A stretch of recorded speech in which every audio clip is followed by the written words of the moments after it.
That morning I walked down to my own dock and found a brand new steel chain stretched across the walkway, a red sign hanging from the middle of it. Property of Bayshore Landing HOA. No trespassing.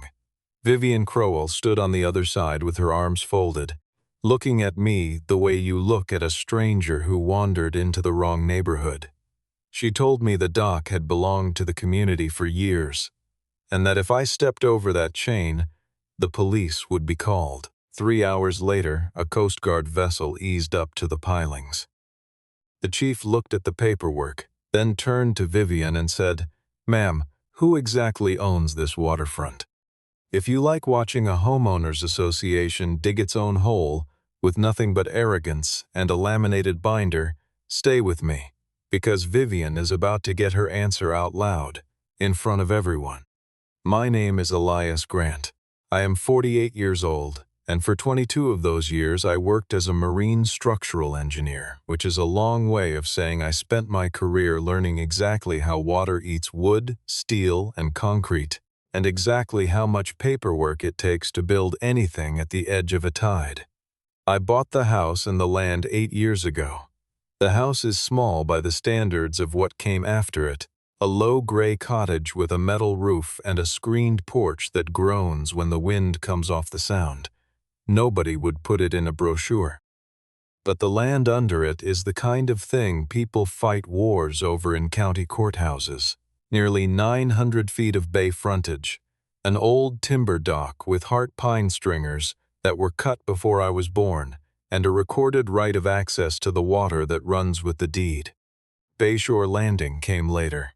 The developer bought the interior acreage behind me and put up 31 houses with white columns and gas lanterns and driveways wide enough to turn a boat trailer around. From the second-floor windows of those houses you can see my shoreline, my dock, my little skiff tied off on the north side.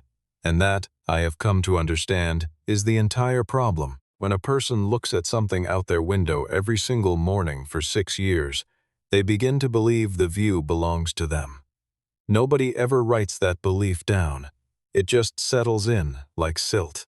Vivian Crowell became president of the association about a year before all of this. I want to be careful here, because I am not going to pretend I can see inside another person's head. But I can tell you what she said to me the first time we met, standing at the end of my own gravel drive. She looked past me at the cottage, then back at me, and she asked, "Do you work for whoever owns this parcel?" I said, "No, I live here." She smiled the way people smile when they have decided you are mistaken, but they are too well-mannered to argue about it. "Of course," she said, and she wrote something on a clipboard, and she walked back up the hill toward the gas lanterns. That was the whole conversation. It took maybe 40 seconds. I thought about it for a year. So on that Saturday morning, when I came down the slope with a thermos in one hand and found the chain, part of me was surprised and part of me had been waiting. 2 board members stood behind Vivian, a heavy-set man named Doug in boat shoes and a woman I only knew from the newsletter. Vivian announced, in that same courteous voice, that the association had assumed management authority over the community waterfront in order to protect property values. I set the thermos down on a piling. I asked her one question, and I asked it plainly, because I have learned that the plain questions are the ones that get recorded and remembered. "What document are you relying on?" Vivian tilted her head. "I think you should be asking a different question," she said. "What document do you have that proves any of this is yours?" That is the sentence that started everything. Not the chain, not the sign. That sentence. Because up until that moment, this was a misunderstanding between neighbors, and after it, it was a claim. A claim is a thing the law can weigh. A claim leaves a paper trail, and Vivian Crowell had just made one out loud, in front of 2 witnesses, on land she had never once checked the title to. I did not answer her. I picked up my thermos, walked back up the hill, and made a phone call. The email arrived Monday at 9 in the morning on association letterhead with a subject line in capital letters. Norter of Community Marina. It was addressed to me as a resident in violation. It referred 11 separate times to something called the Bayshore Community Dock. I read it twice. That name does not exist. It has never existed in any deed, plat, permit, or tax record in the history of this county. Vivian had invented a name for my property and then used the invented name as though the name itself were evidence. It was the smoothest trick in the whole affair, and I think she did not even know she was doing it. Then she started telling the neighborhood a story. I heard it in pieces over the following 2 weeks, the way you always hear these things. From a man walking a labradoodle and from the woman who delivers the propane. The story went like this. Elias Grant owns the house only. The shoreline is community shoreline, held for the benefit of all residents. Grant is attempting to seize common property for private use. And, my favorite detail, Grant's boat is negatively affecting the visual character of the community. That boat is a 19-foot center console with a patched seat cushion. It has caught more redfish than the entire association combined. But I understood the function of that detail. It was not about the boat. It was about establishing a category. There are people whose things belong on a waterfront, and there are people whose things look out of place there, and Vivian had already decided which one I was the day she asked if I worked for the owner. She said it out loud at the mailboxes, in front of me and 4 other people. The residents who actually own waterfront here all understand the rules. Nobody looked at me. That is the part they never put in these stories. Not one of those 4 neighbors looked at me. They looked at the pavement, at their phones, at the live oaks, and I stood there and I did not say a single word, because I had already figured out what this was really about, and I was not going to spend my leverage on a mailbox. Here is what it was really about. The association had been circulating a capital improvement proposal since the spring. $600,000. I had seen the summary sheet in a newsletter and skimmed past it the way you skim past anything that does not concern you. Now I went back and read every line. A new marina, a covered seating area, a floating dock section with a gangway, 16 resident boat slips with a rental structure and a waiting list. It was, on paper, a beautiful project. It would raise the value of every house behind me by a number with a comma in it. And it required, without any substitute, the deepest and most sheltered stretch of water on this side of the Sound. There is exactly one of those. It is mine. It is where the old dock already stands, because the man who built that dock in the 1960s was not a fool either. Vivian did not want to win an argument with me. She needed the ground under my feet, and she needed it before the contractor's schedule locked in for the fall, and the cheapest way to acquire land in America is to convince everyone, loudly and confidently, that you already own it. So I stopped arguing entirely. I want to be clear about that, because I think it is the only genuinely useful thing I did. I did not remove the chain. I did not cut the lock. I did not post a rebuttal in the neighborhood newsletter or knock on Vivian's door. I got a camera and I went to work. I photographed the chain, both ends, including the eye bolts they had driven into my pilings without permission. I photographed the padlock and the serial number stamped on its shackle. I photographed the sign, front and back, and the association logo on it. I photographed the 11 new orange survey stakes somebody had pounded into the bank, and I measured the distance from each one to the old iron pipe monument at the corner of the parcel, because I knew that pipe was there, and I was fairly sure they did not. I photographed the trail camera the association had zip-tied to a cedar tree 20 feet inside my property line, aimed directly at my dock. Every photograph had a date and a location baked into it. Then I called Nolan Pierce, a real estate attorney in New Bern who I had used once before on a boundary question and who talks like a man who charges by the minute, because he does. I told him the whole thing in about 4 minutes. He was quiet, and then he said the only piece of advice that mattered. Do not remove anything. Not the chain, not the sign, not the camera. If they want to leave evidence on your property, let them. photograph it weekly, and send me the files. And Elias, from this point forward, you do not make a single claim to them that you cannot hand a judge on paper." "Understood." "One more thing," he said. "Do not tell them what you have." I said that had already occurred to me. To explain why I was so calm, I have to go back to 1987 and to a man I never met named Walter Boone.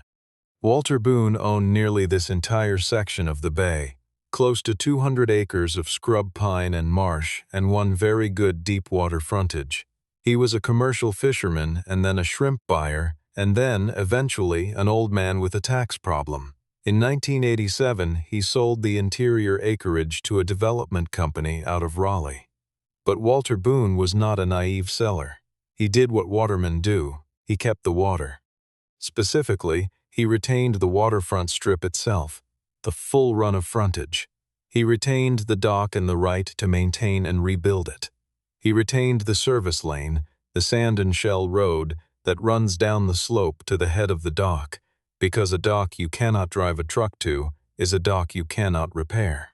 And he retained his riparian rights, the legal interest that a shoreline owner holds in the water in front of his own land, subject to the permits everybody has to get. What he granted the developer in exchange was narrow and specific, a drainage easement. The interior land needed a stormwater outfall, and that outfall had to cross a corner of Walter's strip to reach the bay. So the deed gave the future association a defined easement, a corridor with measured width, for the sole purpose of installing, inspecting, and maintaining the stormwater system. Nothing about docks, nothing about boats, nothing about seating areas, lighting, or marinas. An easement for pipes. Nolan pulled the recorded subdivision file for Bayshore Landing, all of it, including the original plat map with the surveyor's seal on it from 1989. And on the shoreline edge of that map, in small hand-lettered type that somebody drafted with a pen 30-some years ago, was the sentence that ended this whole dispute before it started. Waterfront Parcel A, not Eclete. Parcel A is my land, not included in the subdivision, not included in the common areas, not included in the association's plat. It sits there on the official record, sealed and recorded, saying so in plain English, and it has been sitting there since before Vivian Crowell ever saw the ocean. So how does a whole neighborhood get it wrong? I think about this a lot, and I do not think most of them lied. Here is what happened. When the developer marketed those houses, the sales office produced a colored site rendering. Pretty thing, watercolor style, green for lawns, gray for streets, and a soft tan wash along the entire shoreline, the same tan they used for the community park. My parcel was inside that tan. There was a little sailboat icon drawn on it. Underneath it said, in cursive, Community Waterfront Access. That rendering hung in the sales trailer for 4 years, and it hung, framed, in the association clubhouse for 13. Every one of those homeowners bought a house while looking at a painting that was never a legal document. Vivian's copy of that rendering was in her binder. I saw it. The recorded plat, with the sealed line that says not inclete, is available to any human being with $20 and a driver's license at the Register of Deeds office 9 miles from her front door. I decided not to publish any of it yet. Nolan asked me twice if I wanted to send the plat immediately and end it, and both times I said no, not out of spite, out of something colder than that. A chain across a walkway is a trespass and a nuisance, and it gets you a letter. What I wanted to know was how far the association had already gone on paper, how much money had already moved, and whether anyone had ever been warned. Because if Vivian was willing to lock a dock she had not verified, she was willing to do worse things upstream of that, and those things would be in writing. She proved me right 48 hours later. I heard it before I saw it. A hammer drill, that dull, stuttering knock that carries across water better than a shout. I came out onto the porch with a cup of coffee at 7:40 in the morning, and there was a white flatbed truck parked at the head of my service lane and 4 men on my dock with cordless tools, pulling the handrail off the east side. 2 sections were already stacked on the bank, the old heart pine caps, 90 years of salt in them, tossed onto the grass like scrap. The foreman's name was Curtis Wade. He was polite about it, which somehow made it worse. He had the plan set rolled under his arm, and he opened it on the tailgate for me without being asked, and across the top of the first sheet it said Bayshore Marina Improvement Project, Phase 1, Demolition and Pile Replacement. I asked him who hired him. Bayshore Landing Homeowners Association, he said. Their president told us they own the whole shoreline. We've got a signed contract and a deposit. Did anyone hand you a title report? He looked at me for a second longer than a man looks at you when he is comfortable. No, sir, he said. We got the plans and a check. I told him to stop work. He said he could not stop work on the word of a bystander, which was fair. And then I told him I was not a bystander. I was the record owner of the parcel his crew was standing on, and I would like him to please put the tools down while we sorted that out. To his credit, Curtis Wade told his men to hold, and he pulled out his phone. Vivian arrived in under 6 minutes. She must have run. Blazer, clipboard, the binder under her arm like a shield. And she made the choice that I still find remarkable, because she made it in front of 4 contractors, my next-door neighbor, and a phone. Elias, she said loudly, you are wasting everyone's time. This is not one of your little repair projects. Nobody said anything. One of the young guys on the crew looked at the ground. I did not raise my voice, and I want to be honest about why. It was not virtue. I had spent a career sitting across tables from people who wanted a permit I could not sign, and I had learned that the man who raises his voice is the man who hands the other side the story. If I got angry, this became a story about an angry man. If I stayed still, it stayed a story about a boundary line, and boundary lines do not lose arguments. So I asked her a question that was really a request. Vivian, are you confirming that the association hired this crew to perform demolition work on this waterfront? She lifted her chin. Yes, because the association has authority over it. Thank you. I glanced down at my phone, face up on the tailgate, recording, with Curtis Wade and 2 of his men standing 3 feet away in plain view of it. That's all I needed you to say. It was the first time I saw it crack. Just a flicker, right at the corner of her mouth, the expression of a person doing arithmetic they had assumed they would never have to do. I went inside and came back with a certified copy of my deed in a plastic sleeve, and I handed it to Curtis Wade, not to Vivian. He read the legal description, and then he read the part where it says the grantee's rights include the dock and the access lane. And he said, "Ma'am, I'm going to need to shut down until somebody straightens this out. I'm not tearing out pilings on a contested parcel." And Vivian, who had run out of ground, reached for the last thing she had. "A deed does not establish a boundary on the ground," she said. "Anybody can print a deed. The association will require a licensed survey before we accept any claim." Doug, standing behind her, nodded. She said it with such authority that 2 of the contractors nodded too. Here is the thing. She was not entirely wrong on the law. A deed describes. A survey locates. A boundary dispute is decided by monuments and measurements in the dirt, not by paper alone. She had accidentally said something true. She believed she had cornered me, that I would balk at the cost and the exposure, that a man in a small gray cottage would rather back down than spend $3,000 to be told he was wrong. I said, "I agree. Let's do a survey, I'll pay for it." She actually smiled.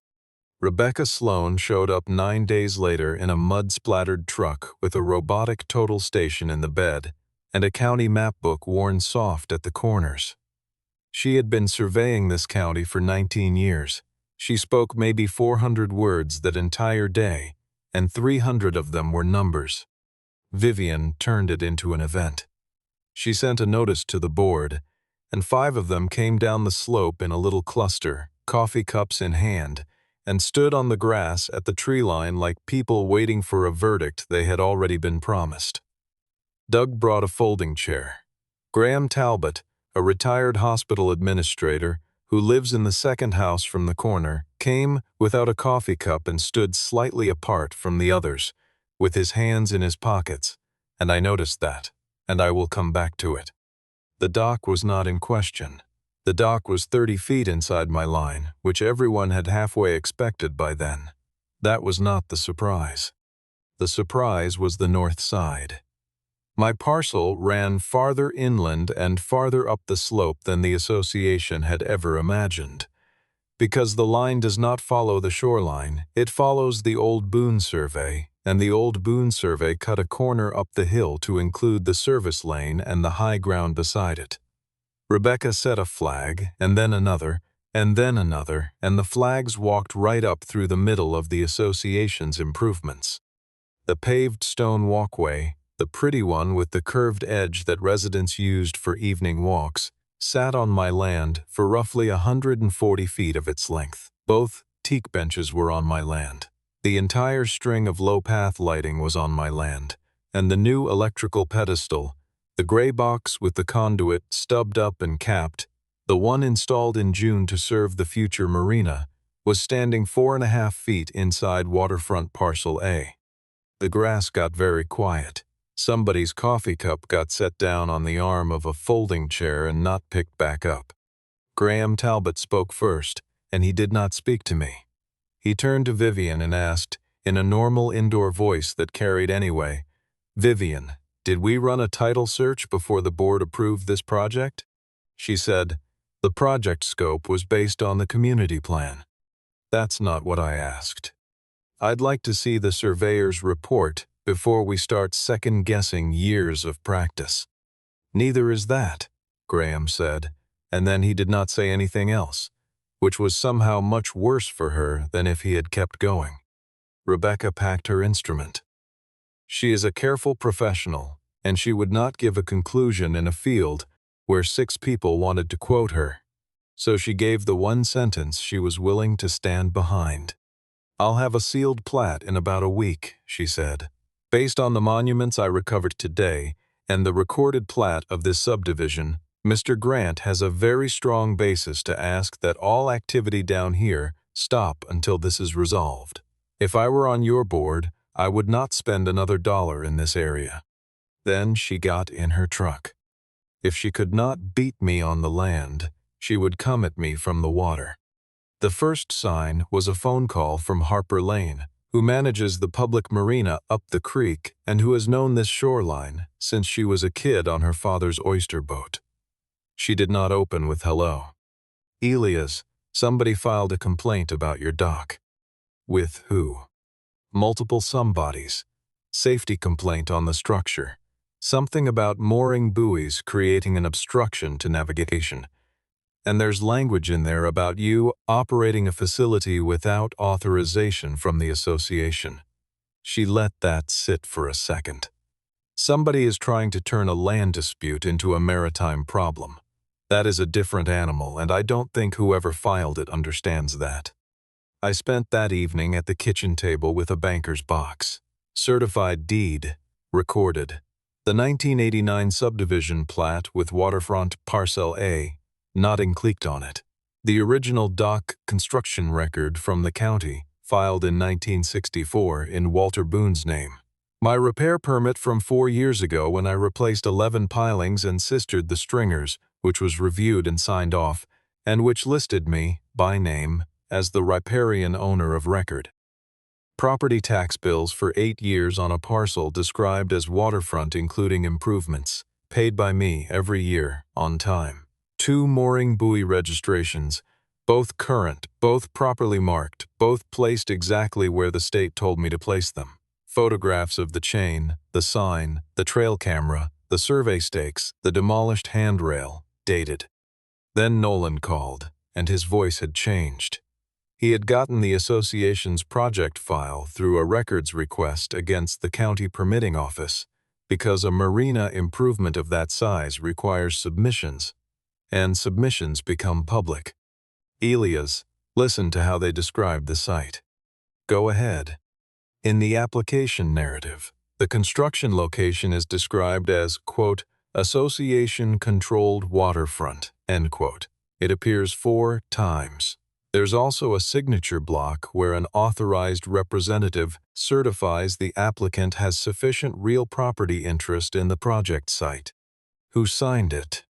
Vivian Crowell, President, Bayshore Landing Homeowners Association, dated in May.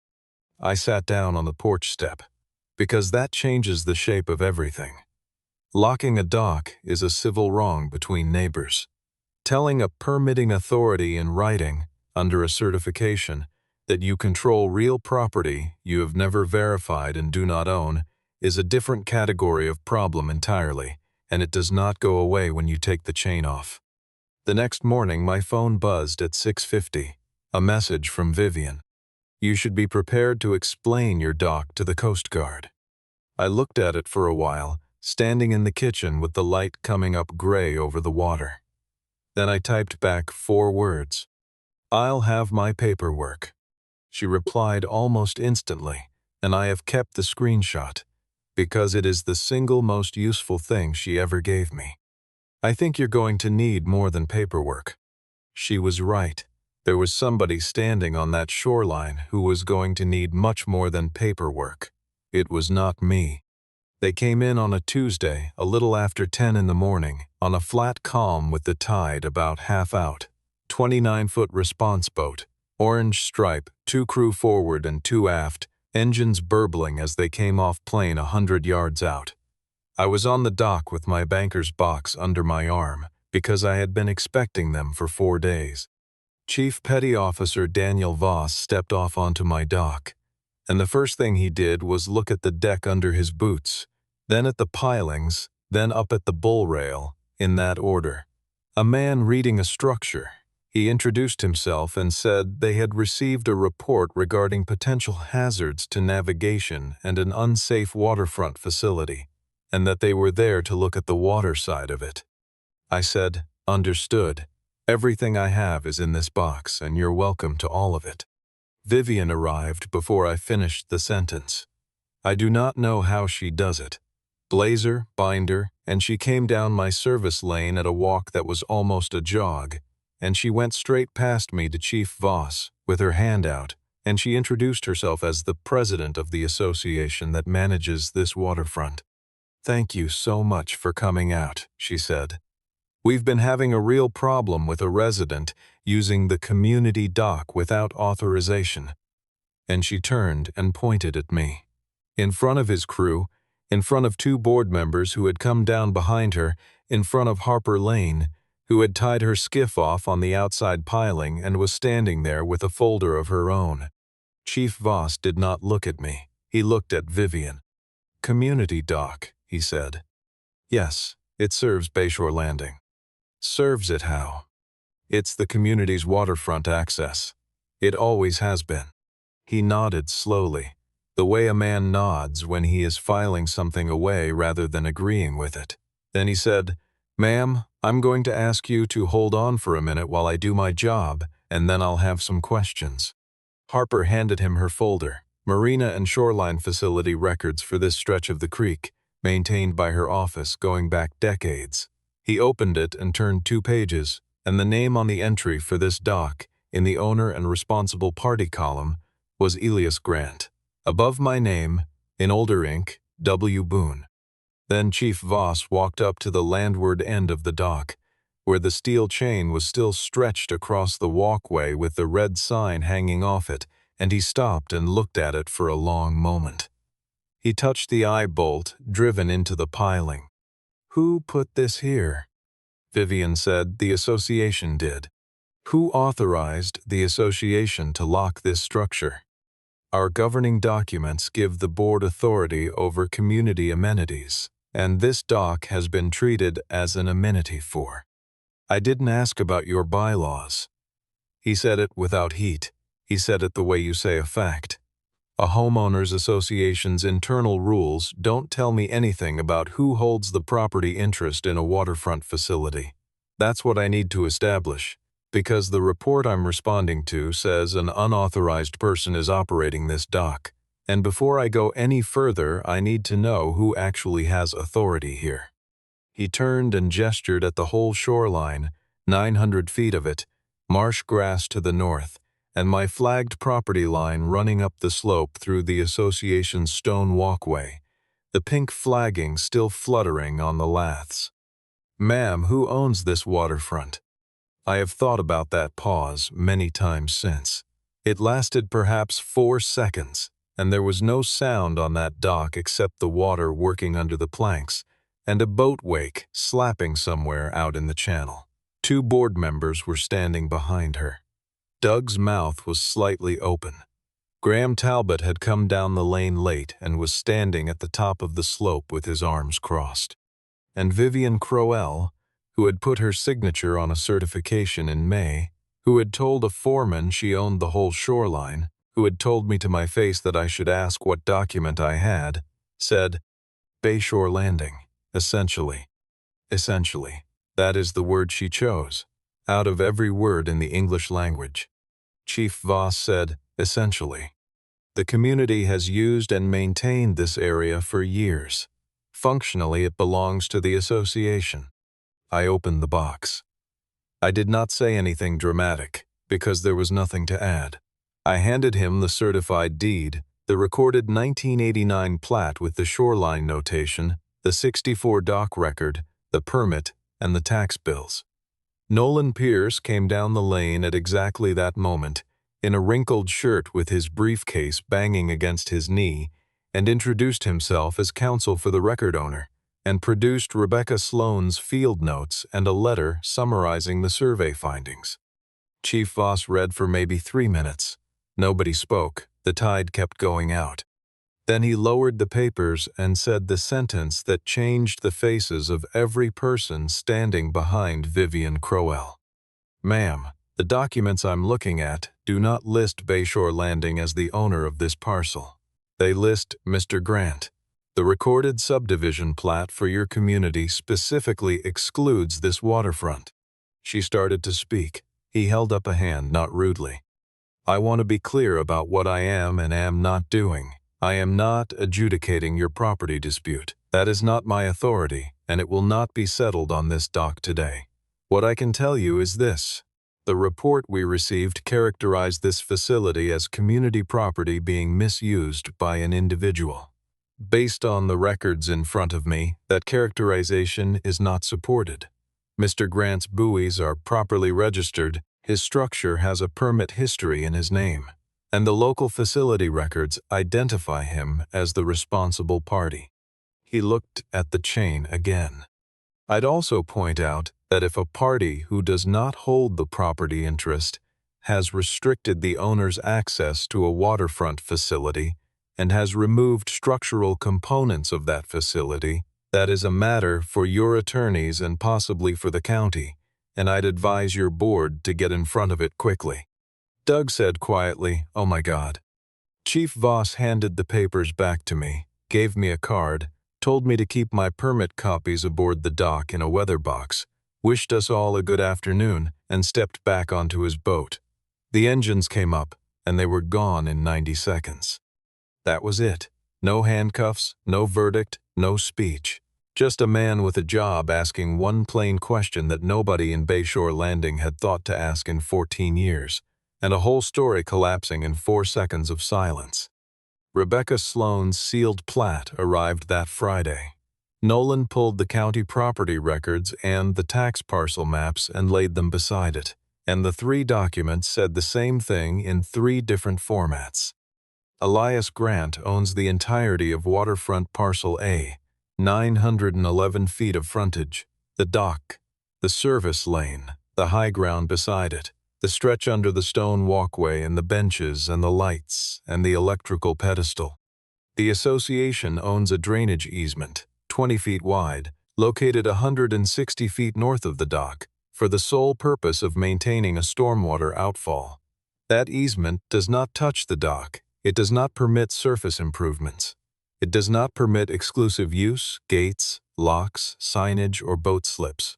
It permits pipes and the machinery required to fix pipes. And there was the second finding, the one that turned out to matter more than the dock. For somewhere between 11 and 13 years, depending on which improvement you measure, the association had been building on, lighting, paving, and maintaining a piece of another person's property under the sincere belief that it was theirs, without ever having anything in writing that said so. Not a lease, not a license, not a granted easement, nothing. Every board president, going back to the first one, had inherited a colored watercolor rendering and treated it as a deed. Nolan sent the cease and desist on Monday. It was 4 pages and it was not aggressive, which made it worse. It required the association to remove the chain and the padlock within 72 hours, remove the trail camera and all signage claiming ownership, cease all construction, demolition, and staging activity on Parcel A immediately. Cease all use of the dock by residents and contractors pending agreement. Issue no further communication, internal or external. Characterizing the waterfront as association property. Preserve all records related to the marina project, and produce the complete project file including contracts, deposits, board minutes, permit submissions, and correspondence. The chain came off Wednesday morning. Doug did it himself with bolt cutters, alone at 7 a.m., and he did not knock on my door, and I did not go out. He left the 2 eye bolts in the pilings. They are still there. I have decided to leave them. The document production is where Vivian lost the neighborhood, and she lost it not to me, but to her own board. Graham Talbot went through the financials. He is a man who ran hospital budgets for 30 years, and he reads a ledger the way Rebecca Sloan reads a monument. He found $72,400 already spent, $28,000 to the engineering firm for the marina design drawings, $19,000 as a mobilization deposit to Curtis Wade's company, $11,000 for permitting consultants, $9,000 for the electrical pedestal and conduit installation, and a little over $5,000 for what the minutes called shoreline enhancement, which turned out to be the stone walkway extension, the benches, and the path lights. Every dollar of it spent on the assumption that the association owned ground it had never verified. Vivian's defense at first was the developer. She said it repeatedly and with real conviction. The developer sold these homes with waterfront access. The developer's own materials showed it. If there is a defect, it originated in 1989, and the association inherited it in good faith. That defense had one problem, and Graham found it on a Thursday night in the association's own email archive. 14 months earlier, when the marina project was still a concept, the board had asked a title attorney in Morehead City to look at the community's amenity holdings. He produced a 2-page memo. It was polite, and it was hedged, and it was, in retrospect, a flare fired straight up into the sky. In the 3rd paragraph, he wrote, "Ownership of the shoreline parcel appears unresolved in the materials provided and should be independently verified prior to any improvements or expenditure." That memo was attached to an email addressed to the full board. Vivian Crowell was on it. She had replied to that email chain 9 minutes later, on an unrelated point about parking. Nobody ordered a title search. There is no record that anyone even asked what the sentence meant. 4 months after that memo, the board approved the design contract.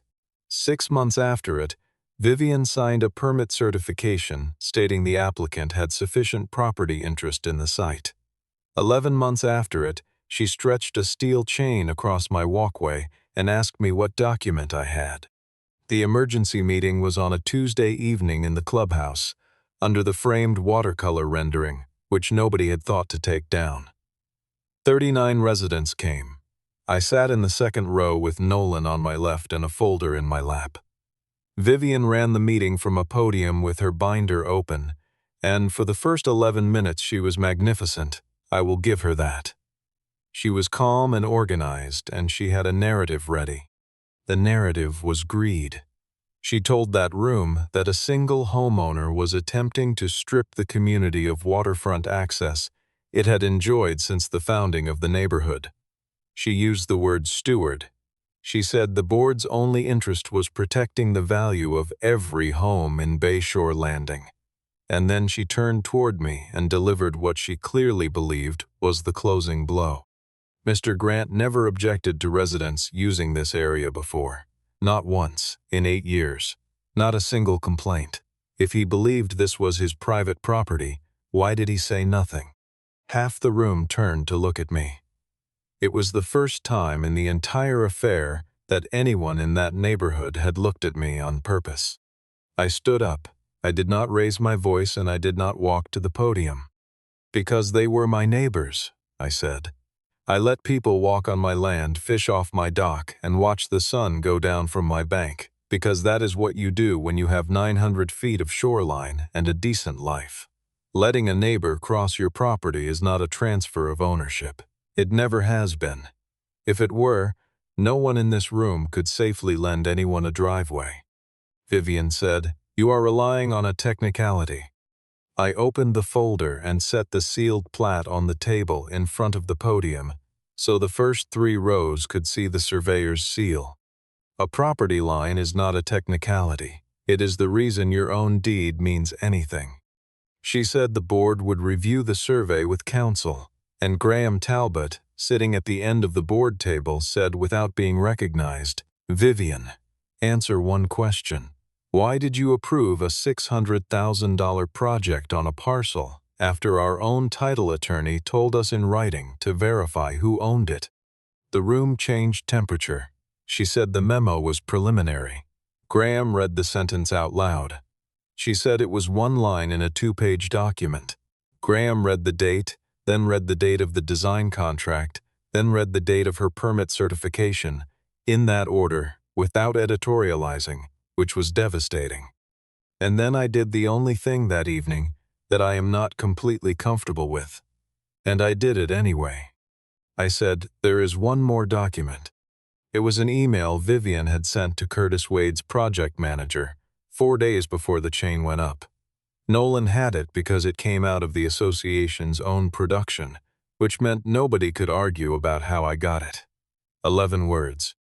Proceed. The Grant parcel issue will be resolved internally. V. Crowell. I read it once and let it sit.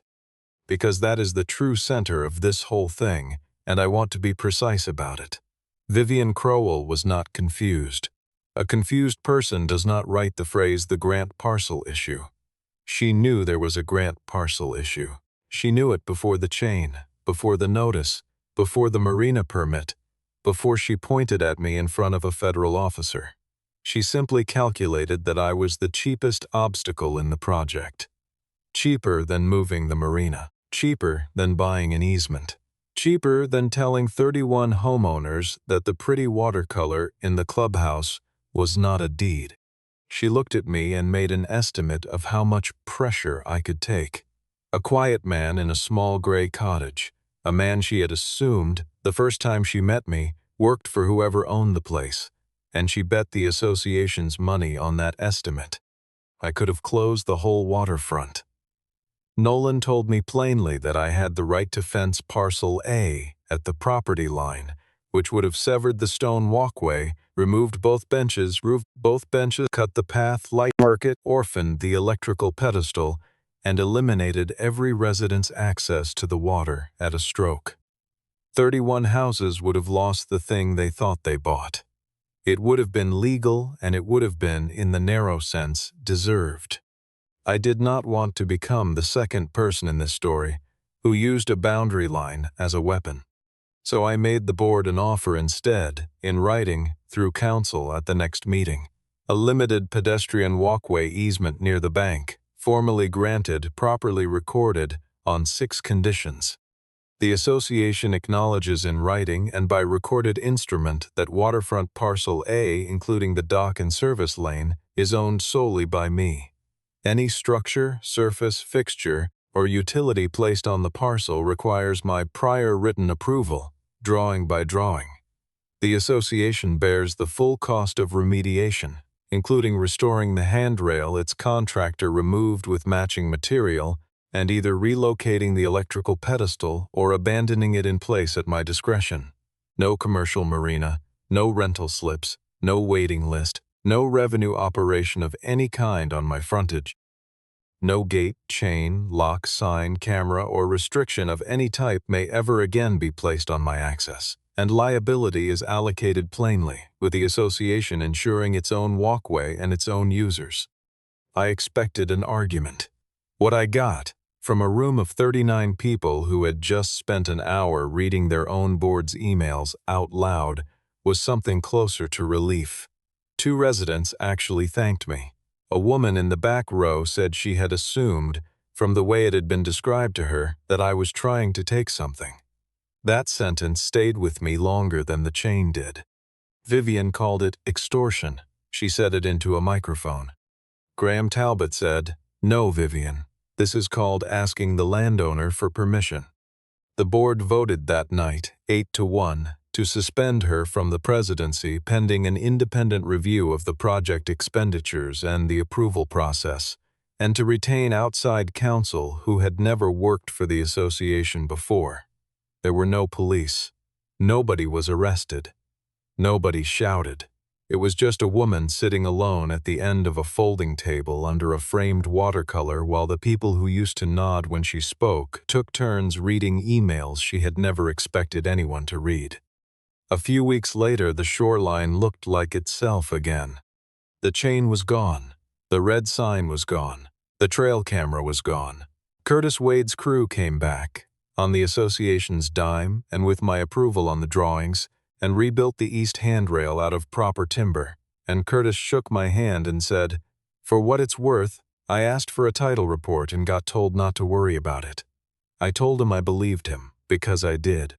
I was out on the dock early on a Saturday, coffee in hand, when Harper Lane came around the point in her skiff and cut the motor and drifted in on the last of the flood tide, grinning at me from 20 feet out. "So," she called, "who do I have to ask permission from to tie up here now?" I said, "Just bring coffee." She did. It was terrible coffee. We sat on the end of the dock for an hour and did not talk about any of it. Vivian Crowell is not the president of Bayshore Landing. The review of the project spending took 4 months, and I have never read the whole report, and I do not intend to. There is no marina. There may never be one, and honestly, there probably should not be, because the marsh on the north side of this creek does not need 16 boats stirring it up. I did not lose 1 inch of my waterfront, but the thing I actually got out of this was not the land, because I already had the land.